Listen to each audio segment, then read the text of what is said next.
সুভাষচন্দ্র বসু কাবুলের মধ্যে দিয়ে ভারত ত্যাগ করে আফগানিস্তান হয়ে রাশিয়া পৌঁছান এবং ভারতের স্বাধীনতা সংগ্রামে রুশ সাহায্য প্রার্থনা করেন।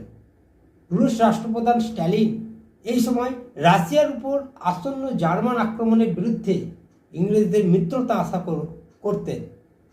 সুতরাং সুভাষচন্দ্রের পক্ষে রুশ সাহায্য প্রাপ্তির কোনো সম্ভাবনা ছিল না। এই অবস্থায় তিনি রাশিয়া থেকে এরোপ্লেনে করে 28শে মার্চ জার্মানিতে হাজির হন। তিনি জার্মানিতে হিটলার এবং ইতালিতে মুসোলিনির সঙ্গে সাক্ষাৎ করেন এবং এই দুই রাষ্ট্রনায়ক ভারতের স্বাধীনতা যুদ্ধে তাঁকে সর্বতোভাবে সাহায্যের প্রতিশ্রুতি দেয়। জার্মান সরকার পূর্ণ সহযোগিতায় 1942 খ্রিস্টাব্দে জানুয়ারি মাসে বার্লিনে আজাদ হিন্দুস্তান বেতার কেন্দ্র প্রতিষ্ঠিত হয় এবং সুভাষচন্দ্র সেখান থেকে নিয়মিতভাবে ভারতের স্বাধীনতার পক্ষে প্রচার চালাতে থাকেন।